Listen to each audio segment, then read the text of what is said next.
everyone, it's Anitra again, and today I'm here with Brittany Clark Adams, and she is a photographer in the Virginia area, but she doesn't just serve Virginia. I will let her tell you guys what she specializes in the areas that she serves.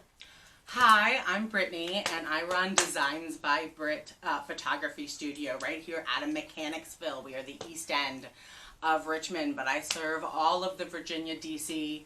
metro area. I go to Charlottesville, I go to Culpeper, I go to Colonial Beach, I go to Virginia Beach, pretty much a 2-hour radius all around Richmond. You will find me photographing events and portraits.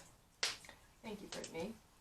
So tell me how you got started in photography. You have a very interesting story, so just let everyone know how you got your start. Well, I was at NYU for getting my university degree, and I was a theater major at the time. Knew I wanted to live my life as an artist. I just didn't know what capacity I wanted that to be. So I was studying and auditioning and all of that comes with it. But I needed something that paid the bills in the meantime. So you know, as an artist in New York, it's expensive. So I got a job for a wedding photography studio in Long Island, and just answering calls and making appointments for them at first. But they really took to my energy and to my natural creative talents, and had a bit of a niche they were missing. They wanted a main photographer that also kind of worked a little like a photojournalist, second photographer, where you can get the pose, portrait, beautiful moments, but more of that fun, quirky, candid authenticity too, which they had noticed I was always aware of. So I went out with a number of the photographers there at the studio, and they mentored me. They took me under their wing and taught me everything there is to know. I got my first camera that I purchased on my own. I had been photographing with a camera for years when I was younger, but this was the first time where I went out with my own hard-earned money and I purchased the camera, and I learned by fire on the job. They taught me the basics, and they said, you are brilliant and talented and creative on your own. Get out there and figure it out.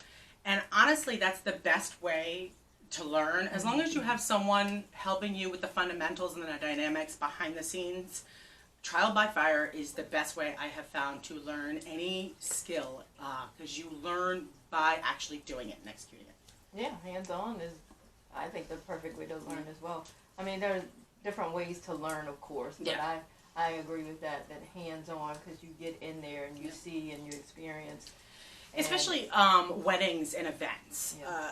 Being able to wet my feet, so to speak, in New York weddings, which were very expensive and elaborate and detailed, and a lot of stress and a lot of pressure and responsibility on those that were capturing these moments. So wedding photography is a very different animal than portraits. You have to be able to think on your feet, you have to think on the go. You have to know what the logistics of a wedding is and what your time constraints are. And so learning on the job in New York weddings I'd shot New York weddings for about 10 years before I moved back down here to Virginia. It was the best thing ever, because there isn't a single wedding that I have encountered since, with the exception of the mass and the pandemic. There's not a single one I've encountered since that I haven't already dealt with that particular challenge or that particular issue and know how to rise above it. Yeah. I mean, if you can survive in New York, Yes. you can survive anywhere, right? Pretty much. That was the mentality for me. I was a very sensitive kid, and I wanted to branch out of the sort of what I felt limiting bubble of Northern Virginia that I grew up in, and I wanted to experience the true challenges of the world. And New York seemed like the best city to sort of be thrown into the fire again. Exactly. and learn as I go. And it was the best experience I ever had. I don't regret coming back to Virginia, because I have since been married and have kids, and I could not imagine raising a family in the go environment that I was in. I was running the studio during the day, and then I was photographing portraits at night, and then I was photographing events on the weekend. Then I'd go right back in Monday morning and edit all the jobs from the week. So it was constant. You were never not working. And one of the big reasons why I decided to leave larger studios and do this myself and branch out on my own was I didn't want to be working 110% of my time every day and all day. I wanted to be able to thrive at what I did, but also have the time to thrive as a mom and as a person. Yeah, I mean, it's perfect for where you are. We're filming at her home, if you don't know, in her beautiful home, her beautiful country home, with this beautiful fireplace. And she was like, I think we'll, record near the fireplace. I was like, I love it because I love heat. She loves heat, yes. So bring it on. So here we are, and I'm nice and toasty, and I'm loving it. But she has a beautiful home, and like she said, you can't do that in New York. No. The hustle and bustle, just, just feeling like you're always on the go, and it's pressure and trying to get to your kids, and just, you're on top of one another. Unless you're, maybe in upstate New York, it's a little more. Yeah, cool, no, but, in the city. We were in the city. Yeah, I was in the Village at first, and then I moved to Chinatown, and then I moved to Valley Stream and Lindenhurst out in Long Island, because there is something to be said for you don't have any space until you move away from the heart of the city. I loved being in the middle of all of it. But at one point I rented a bedroom from a 45-year-old actress down in Chinatown, and we lived above a fish and meat market that I bet that woke nice. you up at 4 o'clock in the morning with the smells that it had. And my upgrade from that was a basement apartment in Park Slope, Brooklyn, which it was my first time being the Bridge and Tunnel crowd on over, and I thought it was funny because the grocery store around the corner, apparently this is where Biggie Smalls grew up, and they had a massive poster of the rapper Biggie above my grocery store, and I remember thinking, this is New York. Definitely New York. Yes. So when you first went to New York, what was your major in college? Tell them what your major was. Yeah, I was a theater major. My degree is in theater. I have a BFA in theater, and I studied at the Stone Street Film and Television Studios. I studied at Strasberg Studios, and I studied at Playwrights Horizons as well, within NYU. NYU was amazing because they were a campus within the heart of the city. So you never felt like you were on a college campus. You always felt like you were a New Yorker living the lifestyle of a New Yorker. All the apartments and dorms were on campus. All of our classes weren't in technically what you would call classroom buildings, although some of them were. They were in functioning film and television studios around New York, and my teachers were those that were out doing the job of acting during, at night when they needed to, and then came back and taught us how to get to the point where they were. And it was wonderful. I wouldn't trade that experience for the world, but it did teach me that if you are in front of the camera, you're not really shaping the art that you're a part of. You are merely a prop to be moved. And the more and more I got into photography, and the more I realized how much control over your art as a photographer and creator you actually have. I get 100% creative freedom with my business to be able to portray women as beautiful as I want to portray them, but do it in an interesting, quirky, sort of artistic style.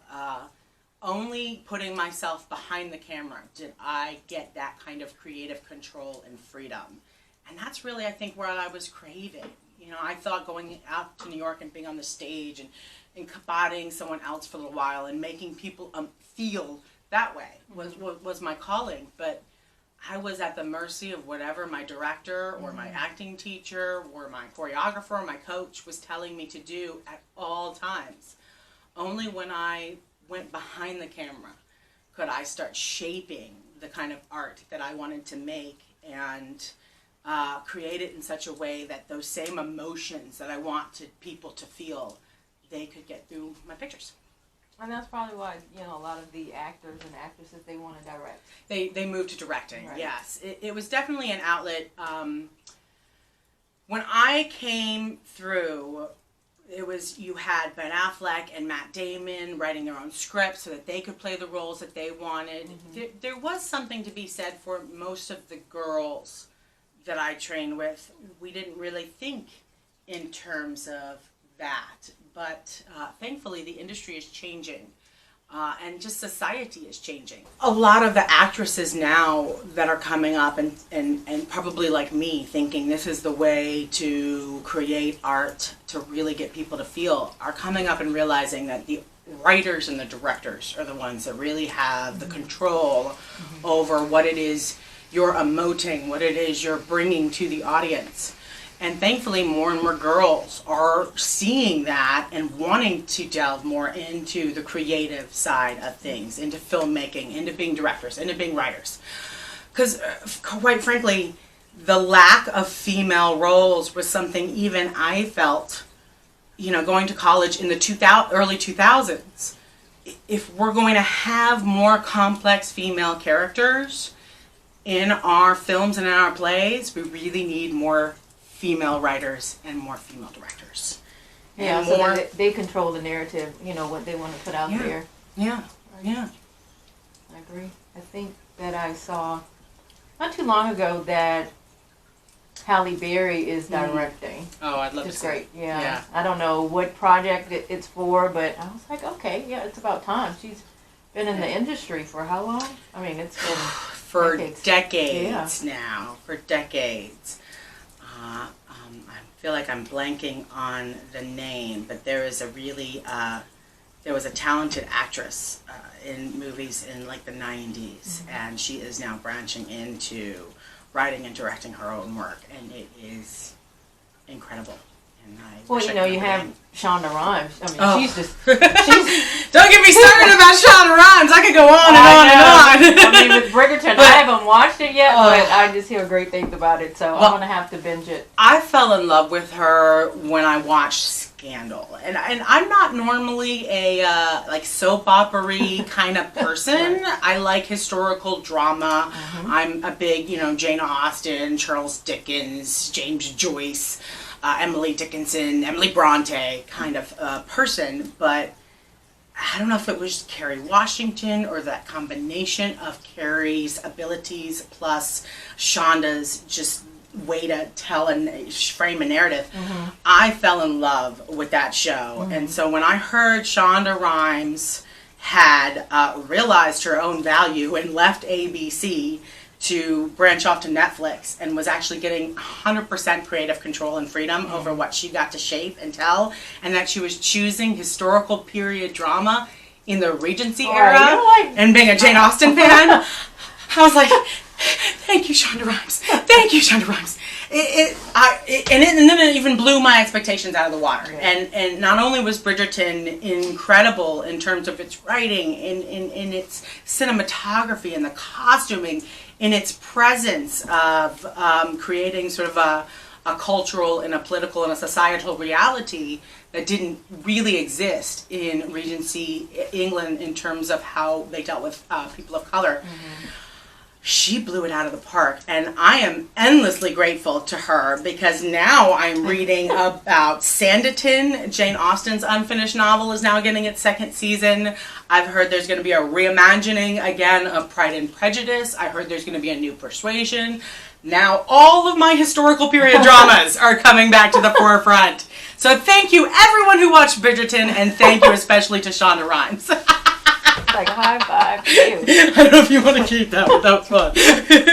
I'm going to keep it in there. Like I said, I haven't watched it. I've heard great things about it. Everyone is like, Bridgerton. Yes. I have to watch this show and see what all the enthusiasm is about. Oh my goodness. Like I said, it's all of the elements combined. Yeah. It's not just exceptional acting on all of the main characters and even the side characters part. They did such good casting on not just the your main people, but all of your B sort of character actors in it as well. The costuming is second to none. I don't know if they, well, no, they do have Oscars for television show costuming, don't they? Yeah. I believe they do. They do. Yeah. Or it's Golden Globes. The Oscars just film Golden Globes. They deserve it. They created every single one of those pieces from scratch, designed for that particular character and that particular family. This you don't see. With period dramas, they're always grabbing into the BBC's old closets and trying to make it fit this girl, and half the time the skirt hem is not the right length, and it drives us historical, authentic people a little crazy. It was precise. It was done with intention.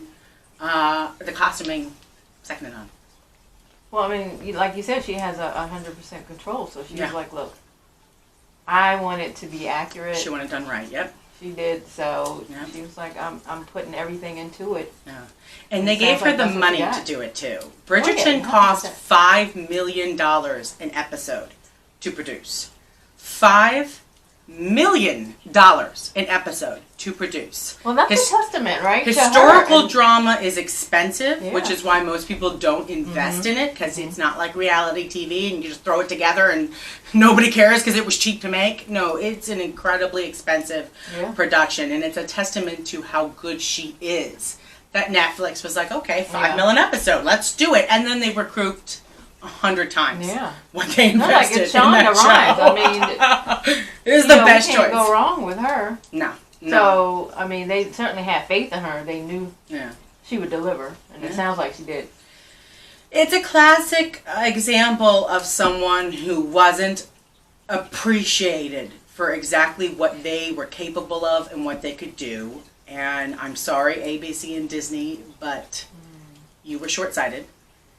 And she, thankfully, instead of saying, oh, well, yeah, I guess I am asking too much. Oh, well, okay, that's enough. All right, I'll be satisfied with that. She said, no, I'm worth more than this. And she got it from Netflix. She knew her worth. She knew her worth. And there's this sort of adage that I love about this old car that this dad gave his daughter. And he said, you know, I don't want you to sell it. I just want you to get it appraised. And get it appraised by 3 different places. And he told her the 3 different places. And this one place looked at it and said, oh, it's an old car. I'll give you, $200 or something. Or no, I'll give you like $2,000 or something. And then the other place she went to was like a pawn shop. And they said, oh, we'll give you a couple of $100 for the parts. And then she went to an antique dealer and found out it was a one-of-a-kind 1979 Chevrolet something or other, and he said, I'll give you $75,000 for that car. It's a testament to, if you are being undervalued somewhere, then don't put it upon yourself. You take your butt up and you move it to where you're not being undervalued. Whether that's in your business life, whether that's in your personal life, it is key to surround yourself with those who will see your particular value just for you to be able to thrive. And for the people that you love and care for, especially as a mother, for them to be able to thrive. It's a hard lesson for women to learn that we are supposed to put our mask on first. If you're on that plane and it's falling and you're trying to save everyone else, you're going to die. Trying to make sure everyone else is taken care of. Put that mask on you first. And then you can take care of everyone else around you. That's self-care, self-love. Yeah. We always put ourselves, well, not always, but sometimes we put ourselves on the back burner. But it's like you can't thrive, excel, if you're not at your best. No. If you're not putting yourself first. And sometimes we as women, we think, oh, that's selfish, especially if we have children. They're supposed to come first. Well, if we don't put ourselves first, and take care of ourselves, how can we love and provide for our children and our husbands and our loved ones in the best capacity? If we don't do that first. Because then we're running on fumes. It's like, we're giving to everyone else, and there's nothing left for us.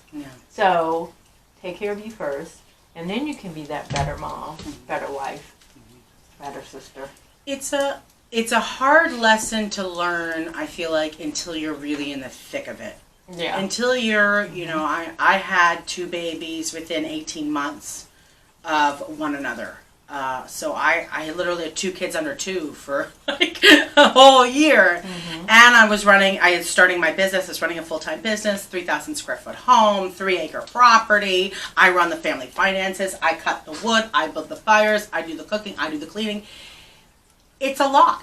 And I've always been able to perform at a high level and handle a lot. You know, even in college, I was working a full-time 40-hour a week job while attending NYU full-time, and then working a full hour-and-a-half subway bus walkings from where I lived.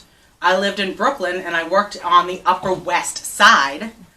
So just commuting alone took me 3-4 hours a day between where I lived in Brooklyn, NYU in the Village, Upper West Side, get up back on the subway at 11:30 at night, get up home, do my homework, wake up 2 hours later, start all over again.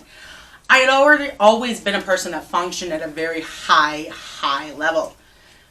But when I had my second kid and I had all of that on my plate, I couldn't handle it. And I learned the hard way that there really is too much put on women's shoulders, too much put on mom's shoulders. And then on top of it, if you're trying to be an entrepreneur and make sure there's something there that's for you, something that's creative for you, plus also financially viable for your family, it's a lot. And I sort of had this mentality, you know, my mom and my sister were like, just put your head down and in a few years it'll be better. Just keep your head down. In a few years it'll be better. Just keep that head down. And I did that for years. Just keep my head down and sleepwalk and sleepwalk. And then the pandemic hit.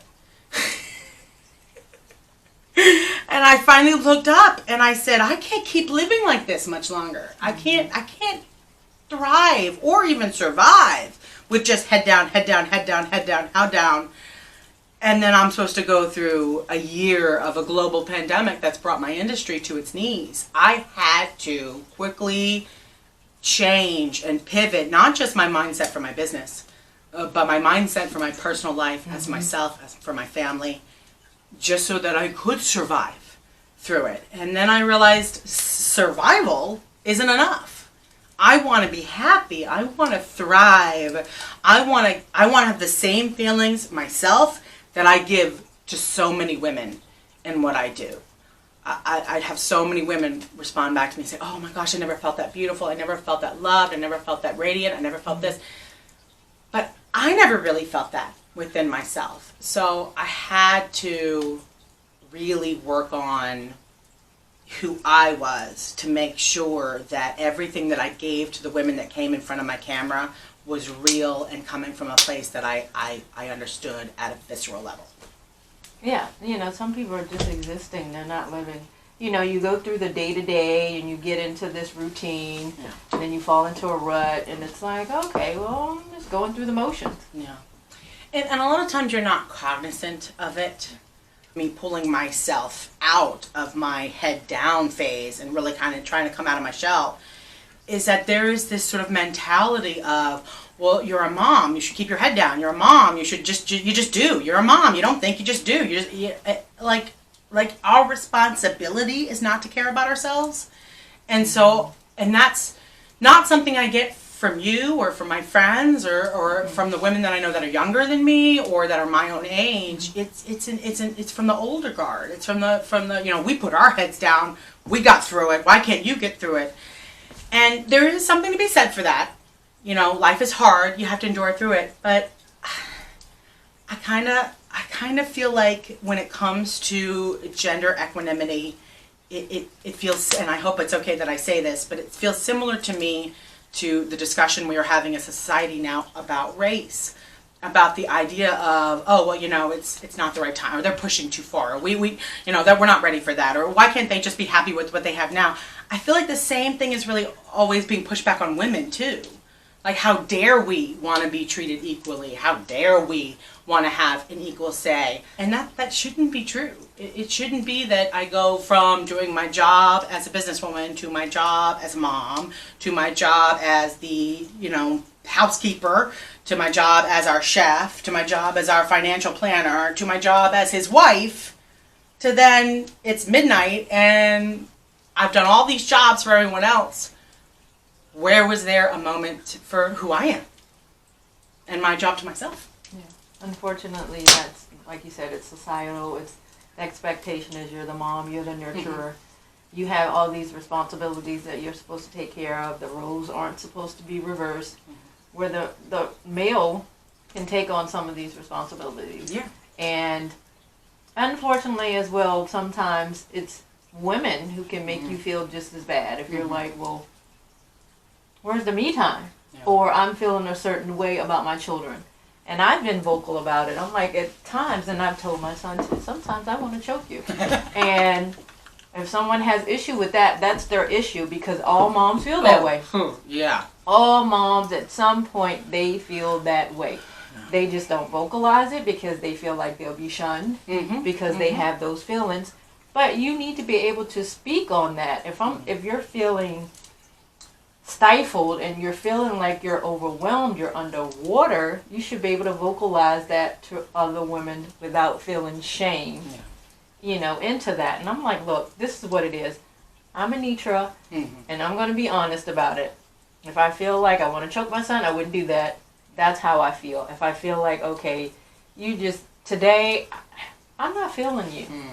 You're just totally on my nerves. That's how I'm feeling. And I'm not ashamed to say it.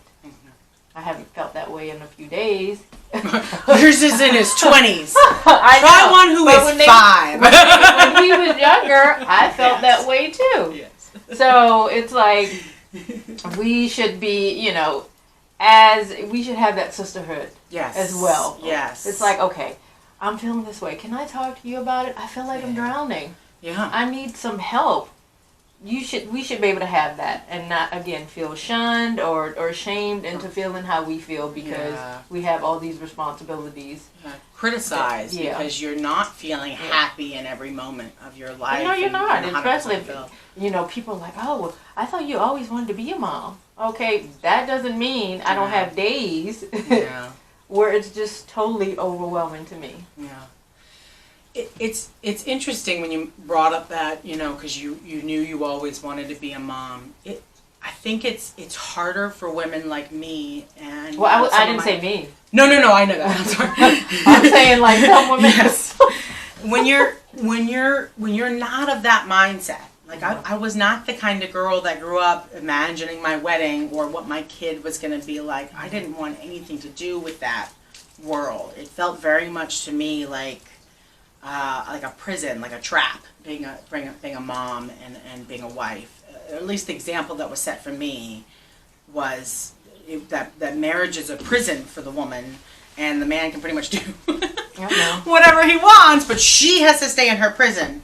And I didn't want that for my life, but thankfully I was open and evolved enough to understand that when you love someone, you can sort of cognizantly come together and say, let's figure out a way, despite all the societal rules and despite what you were raised like and despite what I was raised like, find a way for a true partnership. And I've noticed as I talk to my friends about our experiences as moms, is that those of us that focused on our education and our career did struggle more when we were at home and didn't have a part-time job or a business venture or something that kept us connected to that educated, sophisticated side of ours. When we were 100% just nappy wiping moms, it was very difficult and overwhelming.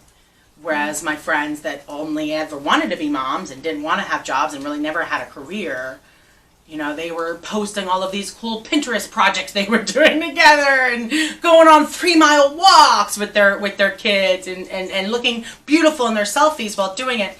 And I realized there is very much, it's a mindset shift. It's a mindset dynamic, is that their minds were never to, I won't be fulfilled or I won't be unhappy. Whereas our minds were missing the intellectual bantering and engagement that we had on a daily basis, and now it was completely gone. And you're trying to have a conversation with this thing that's just like Well, how do you it think was you impossible. balance being a mom and being an entrepreneur, especially since you're a photographer and you're like on the go? Say, Yes. you have to go to Northern Virginia, Maryland, and how do you balance that? Honestly, I found it all comes down to organization and having systems in place. I tried the whole fly by the seat of my pants, I'll handle this, and it just didn't work. It didn't work. I have to be very solid and very consistent about how my days are planned out. Mm-hmm. So obviously days that I have shoots or I have to go somewhere else, they're focused primarily on what my shoot or my job is at the time. Mm-hmm. But a lot of my days, a good 70% of my days are just me here at home, editing, retouching, doing graphic design, doing video producing, marketing, invoicing, bookkeeping, all of that Mm-hmm. that goes into running a business. So I started a schedule for myself, and in the mornings I get the kids fed and I get their backpacks ready and I get them off to the school, which thankfully we're Hanover, so our kids were allowed to stay in person and they've done a fabulous job, knock on wood. So I get my kids dressed and off to school in the morning. I come back home, I give myself 10 minutes of yoga and meditation to start the day. That is essential. After the hustle and bustle and stress of getting kids woken up and dressed and fed and dog fed and cat fed and fish fed, all of it. Everyone fed. It's a Everything fed. lot. So I do that sort of 10 minutes of yoga and meditation. I try to do it outside if the weather's nice, but I do it in here if I can. And then I go right to my business. So then once my 10 minutes of that sort of yoga meditation for me is done, then I go right to the studio, right to my computer, and Mm-hmm. I'm on my task list. And I'm pretty much dedicated to that for about 4 hours. That's my 4 hour from, like 8:30 in the morning to like 12:30 in the afternoon. I am nothing but work. Mm-hmm. Answering messages and editing and all that. And then at 12:30 I do disconnect from the job as long as there's nothing pressing or urgent going on, and I spend about an hour and a half cleaning, doing laundry, doing yard work, bringing the wood in, chopping wood, whatever has to be done around the house so that everything is in order for when I have to get my kids off the bus at 2:30. That's done then. Then I get something to eat, I get the kids from the bus, and then to me this is very important, this is essential for me. As long as I don't have an appointment or a phone Zoom call or something, I dedicate that next hour to time with my kids. I play games with them, we'll do dance party, we'll do make-believe, play restaurant, play school, talk about their day, whatever it is they want to do and engage in, I spend that time and I dedicate it to them. And then once they've had enough of me and they want to go off and play video games or go play with the dog, at that point it's usually around 4 o'clock. I get back on the computer, I catch up with whatever messages or voicemails or anything that has come up in the meantime. Then I have to make dinner for my family, and then after dinner I have to do bedtime with my kids, and once I get them down to bed I have to go down to the kitchen and clean up from dinner. And then so usually at that point it's about 8:30 once everyone's fed and everyone's asleep, and I get back on the computer and I usually work again for usually around an hour, 2 hours, depending on what it is I have on my plate at the time. Sometimes it's just answering messages. Sometimes it's getting a job edited out or pictures retouched on, or I'm just doing bookkeeping right now because my taxes are coming up. Whatever it is, I usually take that about an hour and a half, 2 hours from 8:30 on. And then at like 10:30 at night, that's when I shut all my jobs down and I take an hour, sometimes 2, for myself. Watch Bridgerton or Jane Austen's Pride and Prejudice over and over and over again. We'll sit down and have a glass of wine, sometimes even sneak a cigarette, whatever it is to get me through mentally to getting up at 6 a.m. the next day and starting that all over again. I do that then. Well, do you think that having an assistant or other people in place going forward with your business, you think you want to do that to alleviate some of that. Yes, it really, it's at this point, I've been running the business all single-handedly for 2 years now. I'm going on my 3rd year with 2021. And I have come to the conclusion that I cannot continue forward in any healthy way without some kind of help.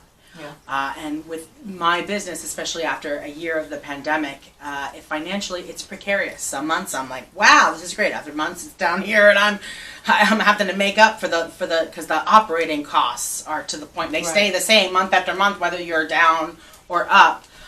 So I can't really afford to bring another person's full salary on my shoulders. So I am currently right now working on applications to look into VCU interns for someone who wants to come here to my lovely home studio and help and assist and learn on the job. I have such a wealth of knowledge in terms of not just photography, but in editing and culling and graphic design and retouch artistry, in video production, that this would be an opportunity for someone to really sort of delve deep into how one operates a business in photography single-handedly. A stepping stone for them. Yeah. I mean, the essentials, sort of like what I did for Proline Studios in New York, initially just answering phones, answering messages, making appointments, helping me with social media posts, getting marketing flyers out, that enough. Then that in and of itself, like social media, just I see why people are paid to do it. Just to do it alone. Yeah. It's a lot. I'm fortunate enough that even with the pandemic, I've booked consistently throughout. So it's helped me have a lot of confidence in my ability moving forward, that I was able to book even through a pandemic. But the social media aspect of things, going on there and be like, well, this photographer's doing this, and this lady's doing this, and why aren't I doing it? You can go down a rabbit hole, and one of the number one things my entrepreneur coaches and my life coaches stress is stop that. Like, do not stop comparing yourself to someone else. One of my favorite phrases. That's a detriment. Yeah, one of my favorite phrases is don't compare my endings to your beginnings. And that's a key statement. You know, someone like me who came into things with already 20 years of experience under my belt, I'm an odd outlier there, where I'm new to the business and new as an entrepreneur, but very seasoned as a working professional and as a photographer. So I have immediately gotten into these networking groups with people like you, with people like Holly, people like Kim Brendush, who have been doing this for years and years and years. And I look at you guys and I think, wow, I'd kill to be at that level. I'd kill to do that. I'd kill to have that.